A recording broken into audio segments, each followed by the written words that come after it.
And the problem is, your grandfather's church is not the same as your church you're in right now, especially if you're a young person. Okay? Between the ages of like 15 to 30. This church you're in right now is not the church your grandfather went to. I can tell you that right now.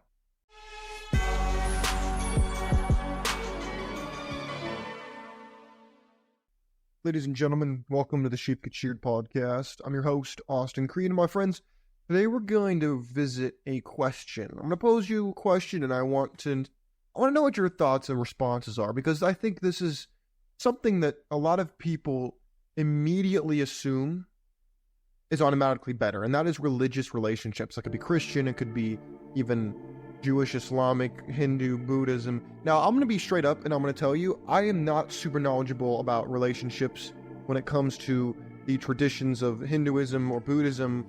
I know a decent amount about Islam, about Judaism, and about Christianity. So when it comes to religious relationships, we're going to mainly focus more on the Abrahamic religions, not because the other ones don't matter, just I know more about it, and it's a little more mainstream, and the conversations tend to be a little more interesting. So with that in mind, I think it's a very interesting question, because a lot of us, we look at statistics, we assume that, because people go to church, or because they go to synagogue, or because they go to the mosque, things are better. Well, a lot of when people think Islam, they think radical Islam, they think of stuff in the Middle East and whatnot, which, is totally fine. I don't blame you for doing that, most people do. However, when we look at the West, when we look at the more mainstream people, we're not talking about the zealots, we're not talking about the people who are very extreme with their worldviews. We're going to really discuss, are religious relationships actually better, superior, more successful, rather, than the alternatives? I think this is a very pivotal question, because a lot of people, we have the same desires, right? And we as men, we have the same thing, we have the same anatomy, we want the same things. We're very simple people. Not simple as in stupid, but simple as in we're easy to please. We have natural desires. We want to have families. We want to be respected. We want to build. We want to have families. We want to have a community. We want to feel accepted, have a purpose, have value that's in us and we give to other people. We want all of these things. Question today, though, is really around relationships, because they're extremely important, and the most important, I'd argue, decision that you make in your life as a man. Because I hate this idea that, you just chose the wrong one if you get divorced, or you end up in a sexless marriage, or if you end up staying for the kids, or whatever it is. I hate the fact that people make it seem like you just chose wrong, as if people are just out here getting married knowing they're marrying the wrong person. Nobody does that. Nobody gets married to someone says, I'm going to be a statistic. No, nobody does that. Everybody marries someone thinking that they're the right person. And in that spirit, we're going to start getting into the clips for today's show. Well, before I play the clip, the first one that is, I want to ask you to please share your thoughts below, because these types of conversations are important to have, not only between you and me, but between other men in the space who have, for example, I've never been married, so I can share marriage from an academic standpoint. I could share anecdotal, I could show the statistic, but I can't show the personal experience. I can show what other people I know have done. I can share that aspect. But when it comes down to a lot of men who have been through the situation, I would love for you to sound off if this resonates with you at all during today's show. Or even if you have something you want to add that you think I should have added, or you want to discuss something, please. I'd love for you to have your voice be heard. Meantime, let's see what this guy has to say. This is already off to an interesting start. I just saw one of the most disturbing things on the internet, and I want you to see this clip, and then I want you to tell me in the comments how many things you found absolutely batshit crazy about it. By the way, this is not satire. These people are for real, and they want this enshrined into American law. Okay, I want to pause right away. I don't know what she's about to say, but this is going to be juicy. This is going to be juicy. Let's see what she got to say. Let's listen up. Like, to young women, unironically, they need to find a man that's very misogynistic. If you at all want to have a guy that's going to, make you follow his frame, and you need to find a strong Christian man that's going to put you in your place, or else you're going to dominate the relationship. And when a woman dominates the relationship, it's destined for failure, because I see even how I was different, in my previous relationship. I was dominating and I was such a bitch, like such a Jezebel. And, I wasn't always like a good wife or like this great, or even Christian. I used to be atheist, but he has completely transformed who I am and how I act because he's such a strong Christian man and he doesn't let me get by on things. He always will nitpick everything because he's literally training me how to be a good Christian wife. You need to be trained. Wow. Women are bitches and they need to be trained. So that's my advice. Find a man that will train you. I mean, does anybody find anything wrong with what you said? I personally don't. Look, you can hate all you want. I'm not saying you should sit here and try to control people because that's just a waste of your time. What I am saying is I don't find anything that what she said to be all that crazy. I mean, let's play a little game I like to call Turn the Tables. Let's pretend like that's a man talking about how his girl changed his mind and he became a feminist. Do you think people would be like, oh my god, this is crazy and horrible and we gotta call the police? Oh, hell no! We gotta get everybody crazy. No. The only people who be talking about it are men in this space right here, where you're currently at right now. We're the only guys who would talk about this. Versus now, apparently, I'm sure that clip's a little older, but let's look at this comment section, dude. Oh my goodness. Look at this. Woman saying that she's exhausted by this. We have a woman saying, find a man who will train you. Lord have mercy on my husband if he tried that. Oh, that sounds like a healthy marriage. Homeboy will probably end up on the channel not long from now. I welcome him if he's in the chat right now. Let's see. I'd rather be single from a woman. Oh, there you go. In other words, I'd rather keep looking for Chad. Let's see. What else we got here? We got kinking. Okay. He completely changed who I am. This is absolutely... She's not safe with him. Oh, I see. So let's say a man says that, oh, I met this dream girl and she changed me, man, and changed my whole outlook. Do you think that there be men saying that, oh, he's not safe with her, he's not safe, or even women saying it? Of course you wouldn't. But because she's a woman, apparently, oh, she's not safe. You see how sexism is cool when they do it? But if we say something that can be even construed in that direction, we're evil and terrible and we should have our microphones taken away from us? You see how that works? Let's see, what else is on this comment section? I love how she talks for him, such a contradiction. Oh, but I thought it was offensive if a man talked for you. I thought that was mansplaining. What happened to that? So we have womansplaining now, I guess. Oh, a Christian woman pastor is in the chat. What does she say? I am a Christian pastor. We have a beautiful home. My husband is 28 years old. My husband of 28 years, apologies, tried to put his foot down yesterday and we both laughed. Oh, in other words, you're confirming my suspicion about female pastors where they're not, they can't exist because it doesn't work. How can you be the pastor and be the spiritual leader when he's supposed to be the head of the household? It doesn't work, right? So in other words, ma'am, you are confirming my suspicion about female pastors. Thank you very much. I appreciate that. Ladies and gentlemen of the Sheep Get Sheared podcast, you have now heard that I was correct. I have been confirmed to be right. Another woman. I was such a Jezebel, unironically. Wow, this is sad. In other words, she's telling on herself and other women, and the women are not happy about it. Okay, next. Let's see. Everything their grandmothers fight against. Oh, we got another feminist in here. Great. What's with all these women who pretend like they're Christians and then they say this stuff? Look, gentlemen, you want to know why I'm going to tell you that the whole religious relationship thing really isn't what you think it is? They're not superior because they're just kind of a different shade of the same thing that you're used to. Let me explain something to you. The religion that I don't care if you're the kind of person that's like, oh, it's not a religion, it's a relationship with God. No, it's a religion. Okay? Look, if you want to go into spiritualism, I'm here for it. But you don't. You don't want to talk about spiritualism, because if you did, then we could have a different conversation entirely. But most people, they're pretty lukewarm, basic ham and egger type, basic normies. And the problem is, Your grandfather's church is not the same as your church you're in right now, especially if you're a young person. Okay?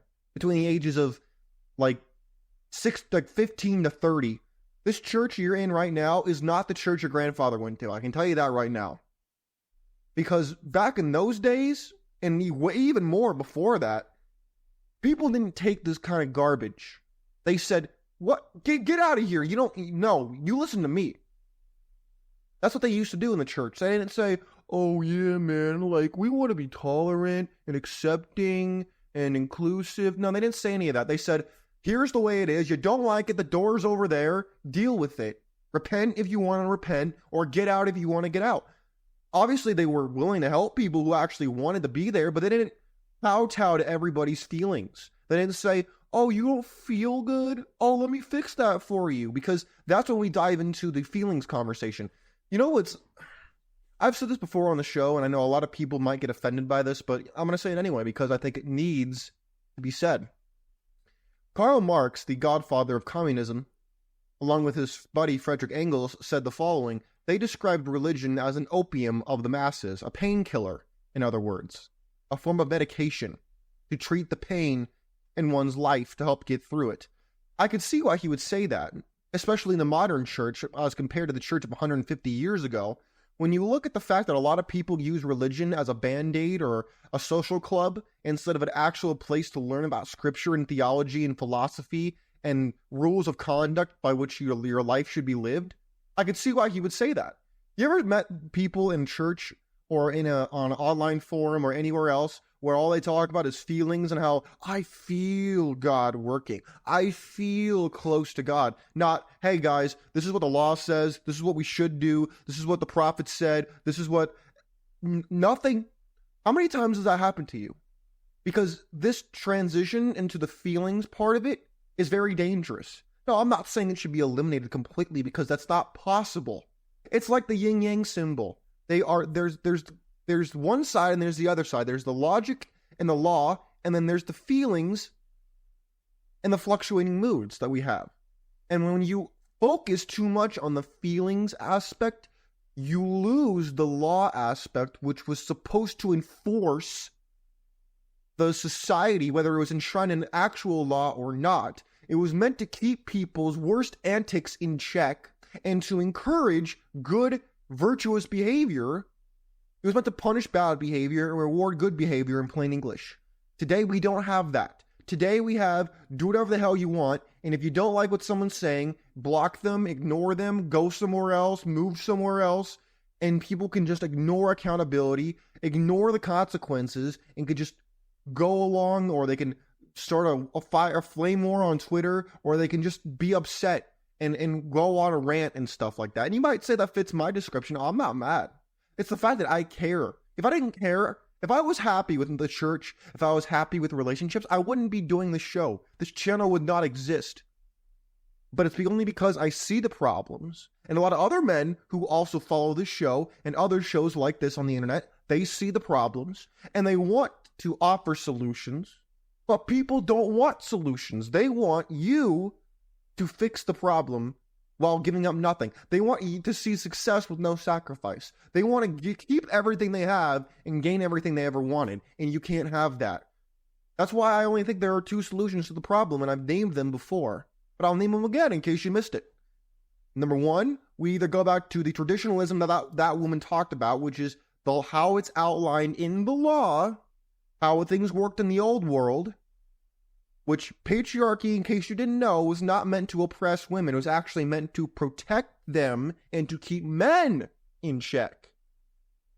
Oh, you probably didn't know that because you've been so brainwashed to believe the opposite, when in fact, it was meant to keep men in check from other men's worst antics. And it was meant to keep women and children safe, and the women kept the women in check, and the children in check by extension. That's how that worked. And it's worked for thousands, if not millions of years, depending on what you believe and how old or young the earth is, and I really don't care about that. To me, it's not important. Okay? You can go anywhere from Darwin to the day-age theory. I do not care. This is the problem, though. People they don't want that, but they also don't want the full meat market of just basically what we have now but legalizing everything, like, for example, they do in the Netherlands. They don't want to do that, though. They'd rather just have this weird in-between where it's becoming mainstream, it's still kind of part of the underworld, but nobody wants to discuss it. And then here's the reason why we have this conversation, is because in response to conversations like that, most men will probably sound like this. I hope this man makes good points, but he seems like the kind of guy. I have not seen this clip, but I only checked to see if there was a really annoying, stupid music on it. I would love to see this guy right here make some good points while holding everybody accountable, but I doubt that's going to happen. Let's continue. Let's see what he has to say. It says in the Bible that he who finds a wife finds a good thing, right? And it also says that God will favor the individual that has found a wife.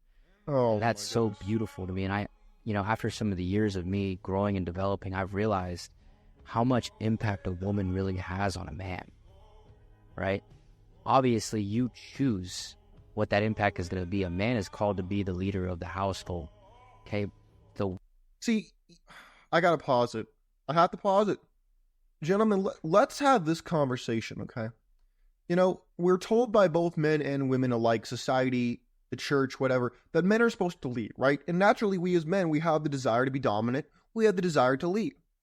Well, if I'm supposed to lead, what are you supposed to do as a woman? Logical answer would be follow, right? But then they don't want to say that, because then that sounds bad. See, that's part of the programming that I've talked about on the show. When it comes down to it, every woman, I don't care if she's born in the most rural part of Alabama, or in San Francisco, California, or New York City in Manhattan, in the Bronx. I don't care where. They have the pseudo-feminist ideology in them. Now, whether they choose to use that or not, it's kind of like a disease that stays dormant in your body, where it comes out during, like, when you're stressed or when you're angry or whatever, like that.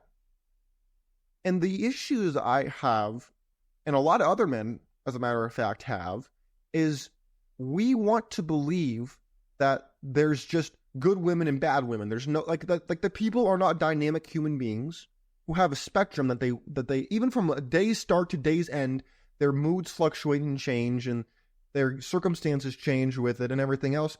People, depending on where you meet them, depending on how you know them and how long and everything else, people are both good, bad, evil, righteous, and everything in between. That's how dynamic human beings work.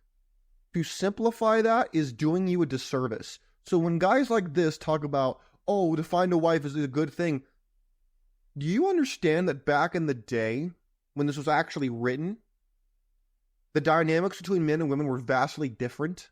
So different, in fact, that women were dependent on men for survival. And men could literally do whatever they wanted to their wives, basically, and get away with it. Oh, I'm not saying that we should return to that per se. I'm saying that because that context is important. Back in the day, to get a wife, you had to have property. You had to have assets. You had to have stuff going for you. You couldn't just pull up in a car. You couldn't just have a one-bedroom apartment. You couldn't just have these things. You had to have land. You had to have promise. You had to have stuff going for you. You might say, Austin, why is this even important?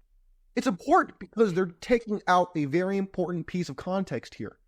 Women could not leave men back in the day. They couldn't. Now, they do it all the time. Look at the divorce rates. They do it all the time. So when you talk about this as if the man and wife, the husband and wife dynamic has not changed at all, you're doing everybody, including yourself, a big disservice. Let's continue. The way you steward that relationship as a man is really going to determine what you get from that woman and how she's going to nurture you and how she's going to support your dreams and act. See, sir, are you not aware that most men actively try to do this? The problem is their wife leaves them right before their peak earning potential. I've showed these stats before. If you think I'm just pulling these out of the air, you're mistaken. I've showed this on the show so many times. I've done hundreds of episodes of the show. I've shown this so many times. So if you don't believe me, go ahead and pull them up for yourself. but the average marriage lasts about 7 to 10 years. Okay? And so if people are getting married about the age of 30 on average today, that means they're getting divorced around age 35 to 40 usually. And the man's peak earning potential is usually between the ages of 40 to 60. You see how a divorce would set a guy back a little bit financially, would put him in a tough spot? Now, again, I can't believe I even have to say this, but not every marriage will end in a divorce. But you know what's funny about the divorce rate, my friends? And men who are in marriages like what I'm about to describe, they will tell you what I'm about to tell you right now. The divorce rate is just legal divorces. They're not talking about the ones that maybe were just separated. They're not talking about the ones that didn't end in divorce but almost did. The sexless marriages. They're not talking about those. See, those are the ones that are silent, that are not discussed. They're the ones that should be discussed, but they're not. The ones that are toxic, the ones that are not on good footing, the ones that are staying for the kids. See, these are the tough ones that too many people, they don't even bring up at all.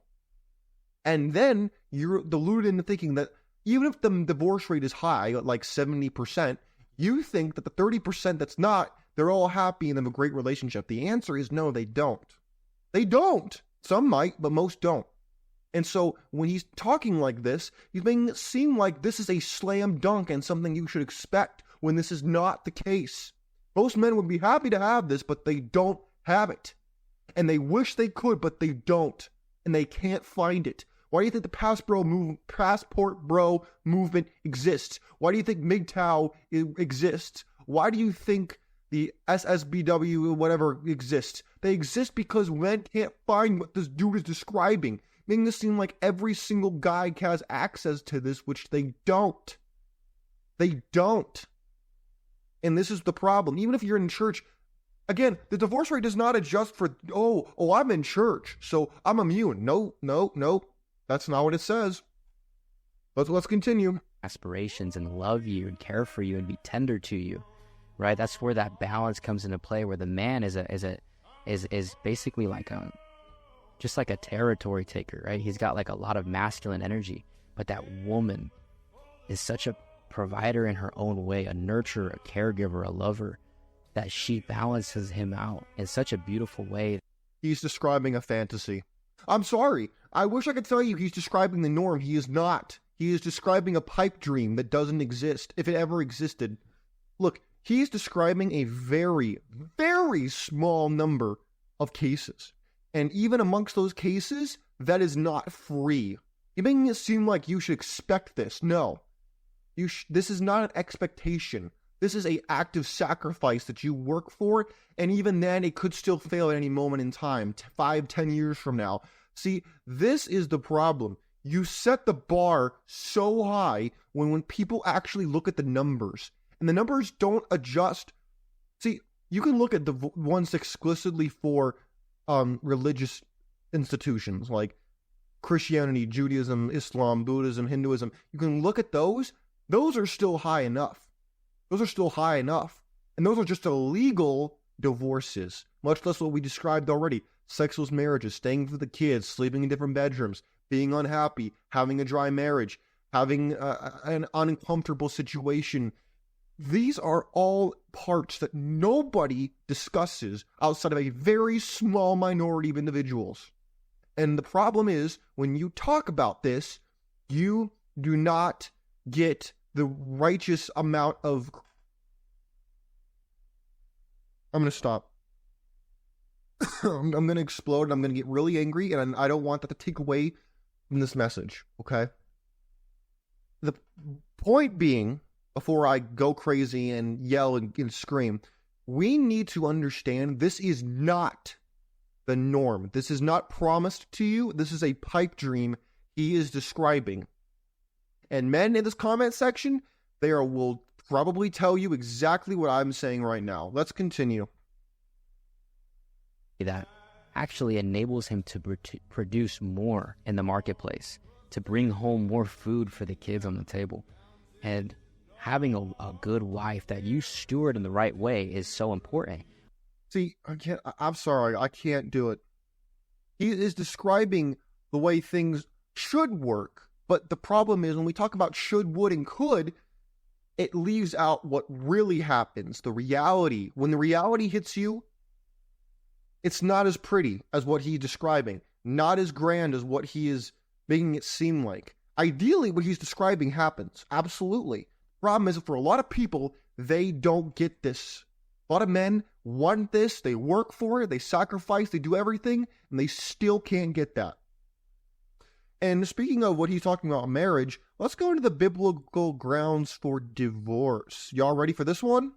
This should be interesting. Let's see what he has to say. How do I know God has released me from my marriage? Controversial, but Dr. Clark likes controversial. Here's my answer. First, you need to have a biblical reason to divorce. Not in today's society, you don't. This is why, for example, one of my favorite content creators, Coach Greg Adams, shout out to him, he runs a great show. He talks about how there's no God in marriage. Well, where's God in divorce? No one cites God in divorce court. Where's what he's describing in divorce court? I don't hear it. That is stating the obvious, but I'm stating it. Many people don't. Adultery. That's a biblical reason for divorce. Abandonment by a non-Christian spouse. No question. Reason for divorce. Chronic, never going to stop abuse. Oh, in other words, that's become anything that I don't like. See, that right there, that last one. How many times have you heard that happen to you, gentlemen? How many times have you heard, oh, my last boyfriend, he was an abuser, he was mean, he was messed up. How long were you with him? Oh, like 3 years. What? You see how that doesn't make sense? And if you think I'm cherry picking, you're mistaken. If you don't believe me, go ahead and ask people, man. Look it up on the internet, ask people. I'm not making this up. But my friends, see, this is the issue. This is why I'm asking if they're superior or not, because I don't think that they are. I think they're just a different shade of the same color. A smaller microcosm of the overall chamber pot that we're living in when it comes to this relationship dating marketplace. It's only a different shade. You know how many women, I'll take it anecdotal for a second. You know how many women I know who are so-called Christian girls who have been all too eager to shuck my pants off and want to have sex with me? You might not believe me. You can feel free to call me a liar. Go ahead. Doesn't change the fact of reality. You know how many men I know who have slept with these women and it wasn't really them pushing on it? These women are no different. They just raise their hands and pray on Sunday. They're not actors. Some of them might be different or choose to be that way, or maybe they're just hiding it better. That's usually what it comes down to. They're usually just better at hiding it. They virtue signal so much that you don't even look at it. My friends, we need to up our game and we need to stop falling for the same rhetoric without the same realities being present. Because too many people do this and they think that, oh, I'm safe because I go to church. I'm safe because I go to Bible study. Do a background check on this woman. Look at the past. Because the past is a good indicator of the future. There's an old saying that says that men care about a woman's past and a woman cares about a man's future. These don't change when you enter a church, synagogue, or a mosque or a temple. These don't change. They stay the same. But you fall under the illusion that you think it's different. It's not. My friends, please share your thoughts, your comments below about what you think. If you think I'm wrong, I'd love to hear it. If you think I'm right, go ahead and share that. Share your own experience, share your story. I'd love to hear it. Other men on this channel would probably love to know they're not alone. My friends, I'll leave you with one other thing. I would encourage you to decide where you want to go with this type of information. I know it's easy to get discouraged and get down. At the end of the day, you need to decide. Do you want to go more of a biblical bachelor route and say, I don't want to get married, I want to do my own thing and I want to just go on my own way? Or do you want to say, hey, I want to get married, I won't close the door on it, but maybe I'll be a passport bro, or maybe I'll figure something out. You have to decide what you want to do, because it's very easy to sit on this information and get depressed about it. I'm not telling you to get depressed. I'm just telling you to get a reality check and then understand what you're dealing with, so then you can decide what you want to do, what it is you want, because that is what matters. Once you decide where you are, you can then decide what you want. It's like going into a new town and you want Jack in the Box. They don't have Jack in the Box. So it's like, well, there's no point in wanting it because now I can't have it. You need to understand what you have access to, what is available, and then make your choice so that you can get what you want or the closest thing to it. My friends, please take care of yourselves. And again, I'd love to hear your story. Share your comments below. If you like the video, you know what to do. Take care of yourselves. I'm out of here. Peace.